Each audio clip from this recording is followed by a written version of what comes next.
All right. Hey there, y'all. Sean here with BlueRidgeSilverhound, and we have another dynamite pocket change market report for January 10th, 2024. All right. Exciting stuff.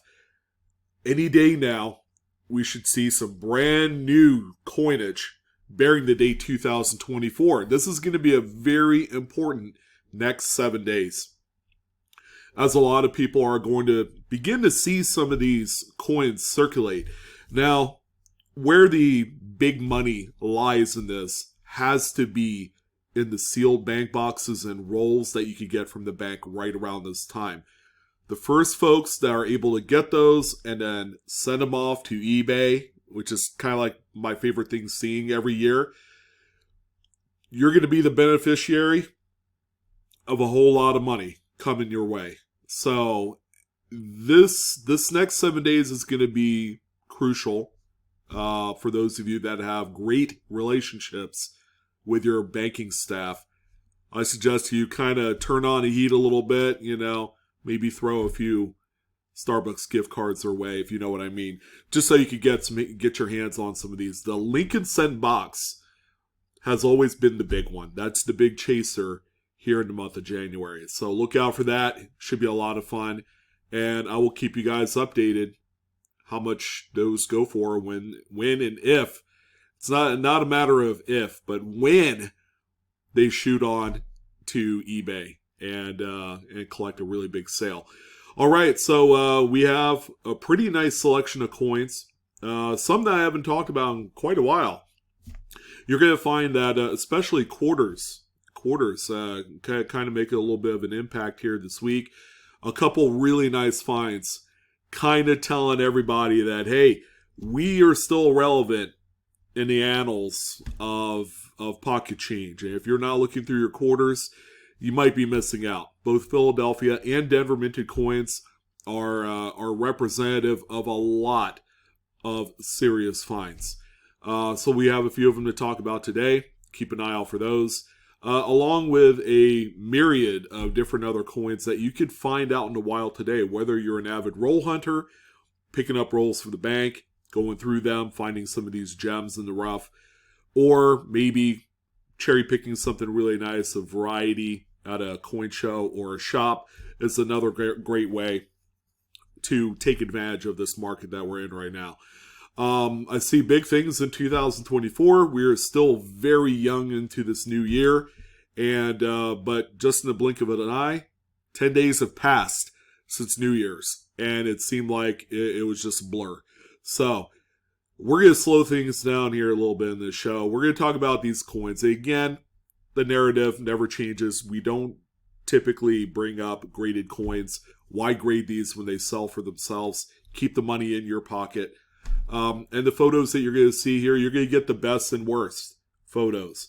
So I'm happy to say that particular bar is set really low. If you're not very good at taking pictures of these little discs that we call coins, then, have no fear.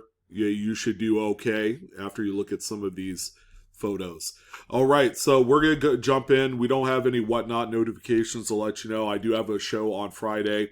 Really nice one. So if you want, come on down, check it out. I'll be on at 5 p.m. Pacific, 8 p.m. Eastern.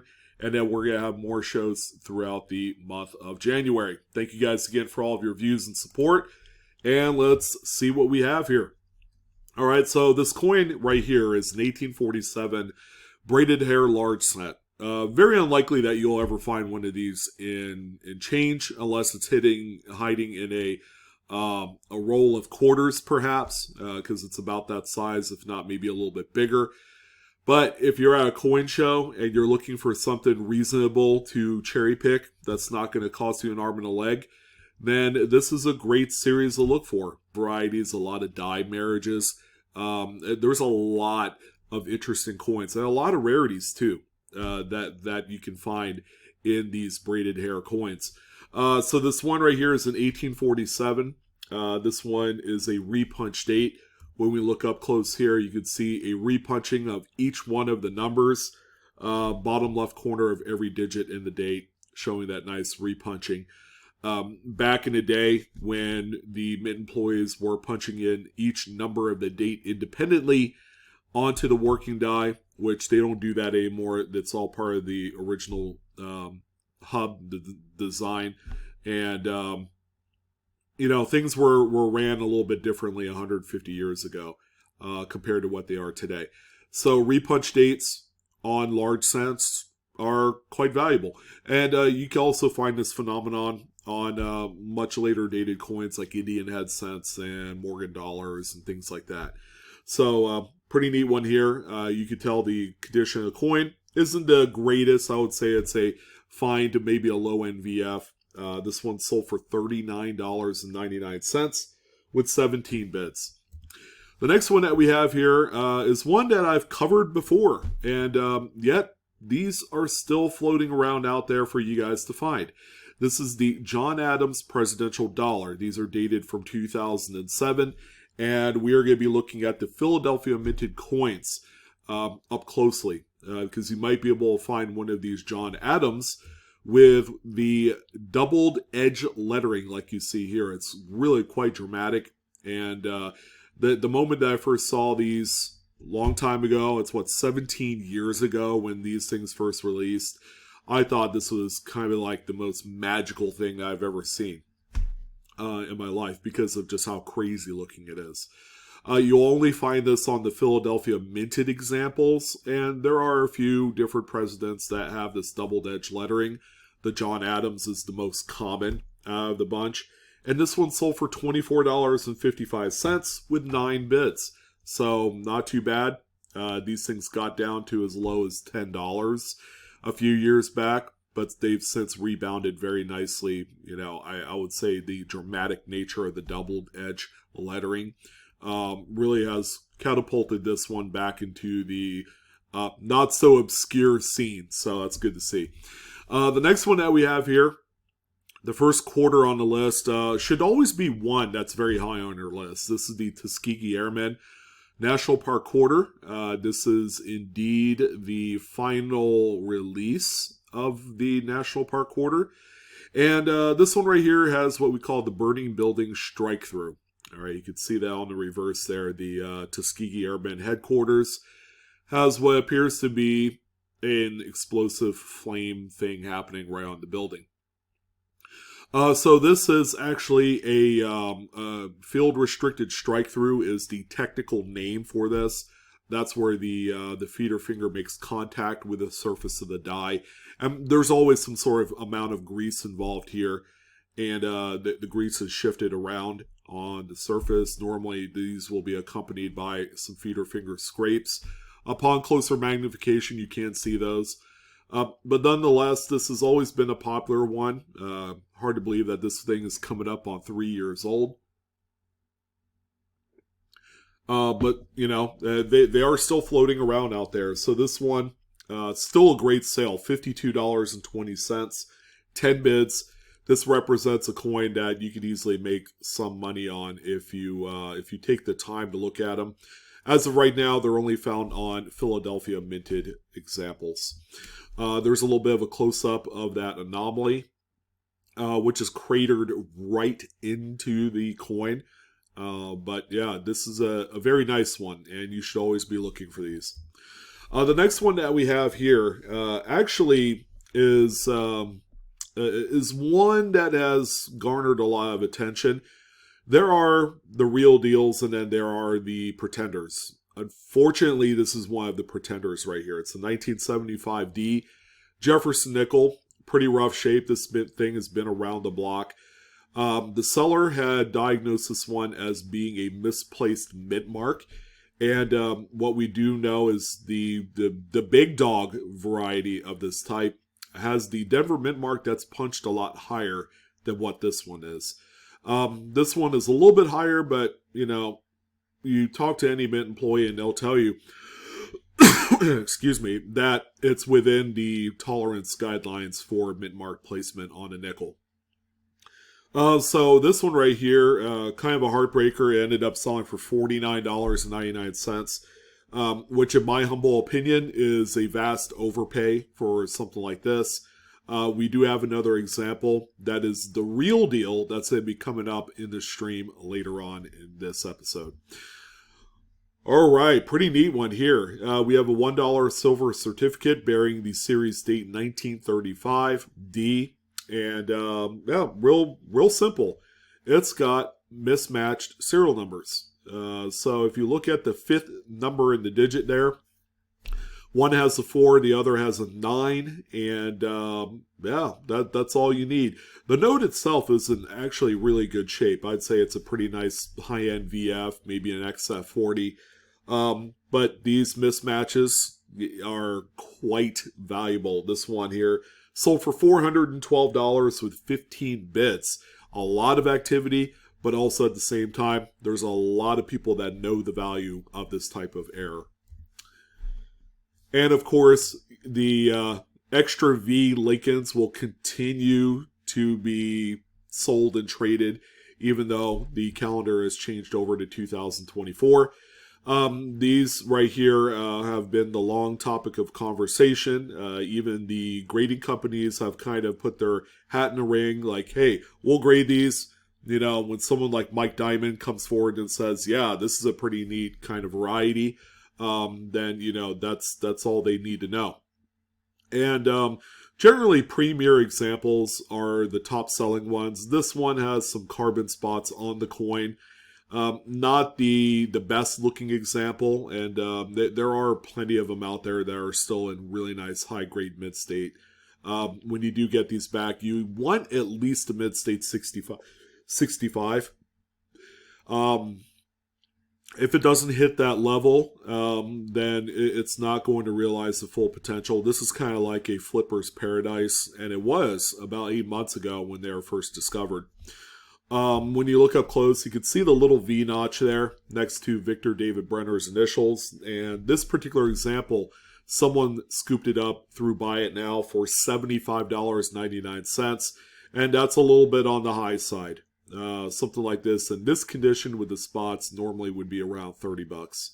And there were a few of them that were right around that price level with spots and other contact marks.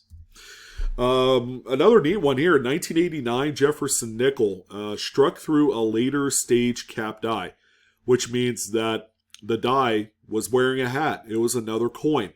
So there was this coin that was stuck to the die, did not dislodge at all, and it was striking up other coins. All right, and you know, a later stage, you're going to begin to see the actual design of the nickel on the obverse there. Which means that the cap die was extremely thin at that point. So this one right here sold for $50, and again, that's par for the course. That's kind of a roundabout number that these generally sell for. Here's a 1984 Jefferson nickel. If you could blink and you'll miss this one, this is actually a Cud die break. You can see that there at the base of Jefferson's bust. It's in that area right there where Felix Schleg's initials normally would be. So that's kind of like a weak area on the die that normally cracks and chips and breaks apart. And when it does that, it's going to formulate a Cud die break, which is where all the metal flow goes into. It goes into that empty cavity on the die during the striking process.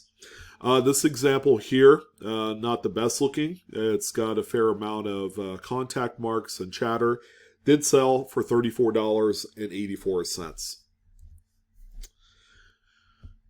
Again, I love the diversity of the different errors here this week. We have a 1972D. This one is quite a bit pixelated and out of focus. Okay, so this kind of represents the not too great type of photography that you can find on eBay, but this also represents kind of like that low bar you're looking at. So the obverse is off center, the reverse is not. Misaligned dies. This is a very neat error where you have an off center strike on one side and the other side is completely centered. This one sold for $12.51 with 3 bids. There might become a day where these are going to be as recognized, importantly, as like off-center strikes and broad strikes. 1937D Buffalo Nickel. This is a good looking one here. I would say it's a very solid, extremely fine example, but also a pretty neat looking repunched mint mark. If we look up close at the mint mark here, you'll see that there is a secondary Denver mint mark that was punched east of the primary mint mark. This is RPM number 6. If you looked on like Variety Vista or DoubledDie.com, you could find this listing in there. This one sold for $27 with 11 bids. Not too bad. Another great variety, 1960D, is a date that I love going through, and you guys should too. This is the one date, and you gotta make sure it's the large date, where there's dozens of different varieties. All repunch mint marks for the most part. There's one really big doubled die. This one right here, of course, is the big RPM for the date. I believe this is the FS 501 in the Cherry Picker's Guide, but you can see that secondary Denver mint mark punched west of the primary. This one sold for $20.55, and that's with 14 bids. Nothing like a little bit of classic coinage. Kappa's halves are some of my favorites, and they're a lot of fun to collect. Now, this one right here is one of the earlier dates. The first date of the Kappa series is 1807. All right, so that's the earliest, and the latest is 1839. So this one right here is a pretty neat variety. It's also a cool Overton variety as well. This is the punctuated date. So it has that little die chip or that little thing in between the 8 and the second 1 in the date. So they call it the 18,11 variety. It's even in the Red Book. And this one right here, I would say is a technical VF30 type grade. Pretty nice. And it sold for $272, and that's with 42 bids. Now, we don't see earlier dated Jefferson nickels like this come up in the market too often. As a matter of fact, maybe a few times a year. But this is a 1940 Philadelphia nickel. That's off-center by about 50%. How cool is this thing? Yeah, I mean, you know, a lot of the earlier ones I've seen are from the 60s. So when it dips down this far into the 40s, you know it's special. This one right here, because of the price tag, you know it's rarity. $155 was the sale price on this one. So if you do come across these, and that's even with the scratch on the reverse, these are going to generate a pretty big payday. And this one was actually scooped up as a buy it now. If you wanted to protect your value of a similar coin like this, I would probably just do a buy it now listing. Another nice off-center strike, this time a 1969D. Now, this is not a rare date for off-center strikes. I've seen quite a few of them. But this one right here is off-center by about 80%. You have a full readable date and mint mark on there. And the coin is in really nice shape. This is a nice mint state red. This one sold for $49.95. Again, another gorgeous offering here on eBay.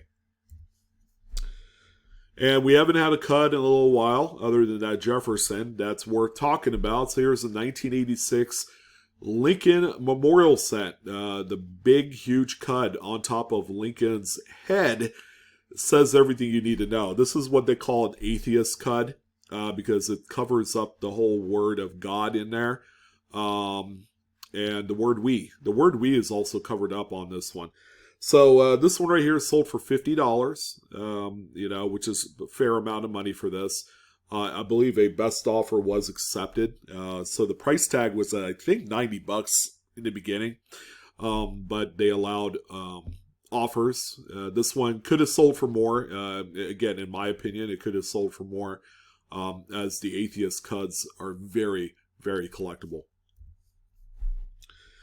And we all know that any bicentennial coin, whether it's the quarter, half dollar, or the Ike dollar, you find one with any error, and my goodness, these things are, they're expensive. This one is off-center by about 15%, and it sold for $265.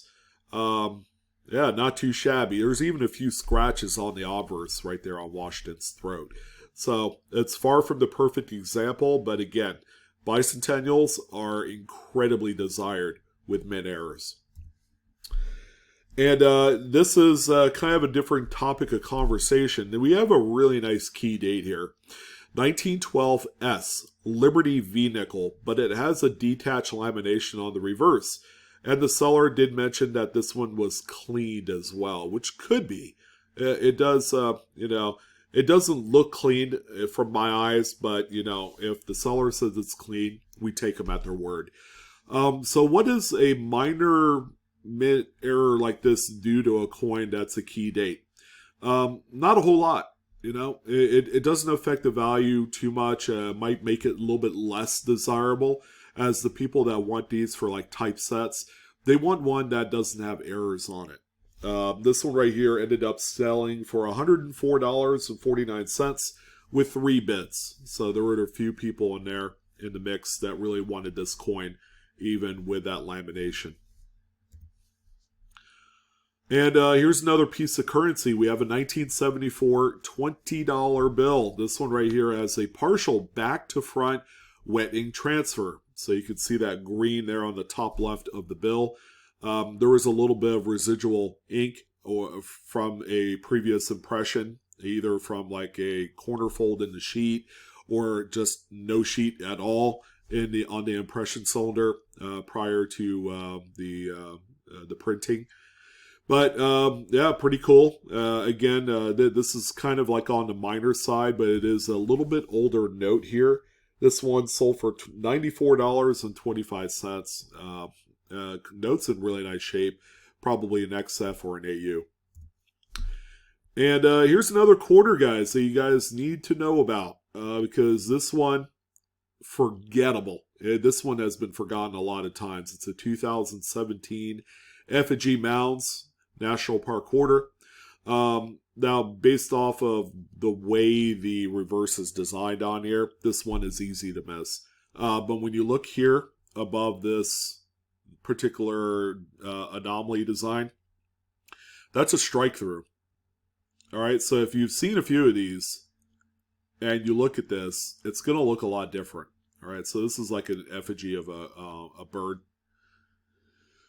So, yeah, the strike through right there. Again, I'm willing to bet some of you probably didn't notice it right off the bat. But that's a cool one right there. This one right here sold for $17.25. It's not nothing. It's $17, which is many times more than what face value is. And I would, tell you guys to just keep your eyes peeled for a lot of these varieties and errors on the National Park Quarter Series. A nice centered broad strike. This thing is huge. 1999 Lincoln Memorial Cent. It'd be cool if it had a wide AM reverse. I've seen it before. Yeah. This is a phenomenal one. You could see the stretching and tearing of the copper plating, which is normal. All right, and that's due to the metal flow when the collar is not there, which keeps the coin in place during the strike. All the metal flow goes outwards, so it's going to do all sorts of abnormal stretching, which will tear that plating. This one right here sold for $28.38. Here's a nice little compare side by side of a regular Lincoln cent and this massive, huge broad strike, which is probably about the size of a nickel. Another quarter. We've talked about this before, and a lot of people have been finding these. 1970D Washington quarter. It looks very weakly struck. All right. Kind of an interesting story. Back in 1970, the mint had a few of these quarter planchets that were mistakenly punched out of a dime stock strip. So we all know that dimes are thinner than quarters. Okay. So, they had all this dime stock left over. They had punched quarters out of them, the planchets. And, they're going to weigh a lot less. This example weighs 4.2 grams. So you should always weigh it. If you could see the weakness in the strike, that's going to be one of your big telltale signs. But always audit the weight against it. And then, of course, putting it side by side with a normal quarter will help reveal just how much skinnier this quarter is. It is as thin as a dime. and rightfully so. So this one right here is always a big find. They seem to sell in this range that like $80 to $100. This one sold for $83.88. Again, another big chaser, and people I'm sure have forgotten and overlooked this one. 1979 Roosevelt dime, broad strike or off center. I would say it's probably more off center because you do have some cutoff of like top of Liberty and some other devices. Roosevelt dimes, they're not the most widely collected, but there is a dedicated group of people that do love this series. And the same can be said with error collectors of Roosevelt dimes. There are a few out there. So this is a scarce date. We don't see this one too much in Rosies. And it's sold for $35.24. Kind of crazy considering that the Lincoln cent that we just looked at, the 99, sold for just as much. So actually $7 less, if you believe that. Okay, well, here we are. This is the big dog misplaced mint mark. You can see that the Denver mint mark is a lot higher on this one, and it's nestled in between the 5 in the date and that hair ribbon on Jefferson's ponytail. That's where it needs to be. And this is actually more than likely going to be in the next Cherry Picker's Guide for this denomination. It is an attributed variety. I think it's like the FS 401 or something like that. I forgot what it is, but yeah, the big grading companies will grade this one. This one right here, as you could tell, did not have a reverse image. So that's the big thing wrong with it. I appreciate the close-up view of the mint mark and the date. This one ended up selling for $258.97. So people are on board. They're paying a lot of money for these, and collectors, they yearn for nicer condition examples. So if you do come across an AU or mint state or higher, yeah, that's going to be a pretty big sale one day. And statehood quarters errors are always great, okay? And people are collecting these by date and state. This one right here is the Georgia state quarter. It's slightly broad struck, dated 1999. And yes, you're seeing that right. It is a Denver minted example, all right? So you can find them in both Philly and Denver mints. This one right here sold for $36.25. And then finally, the last coin of the day is going to be this beautiful 1957D Lincoln wheat cent, off-center by about 60-65%. Really tough date. These are collected by date, and Denver minted coins prior to 1960 are some of the most scarcest ever.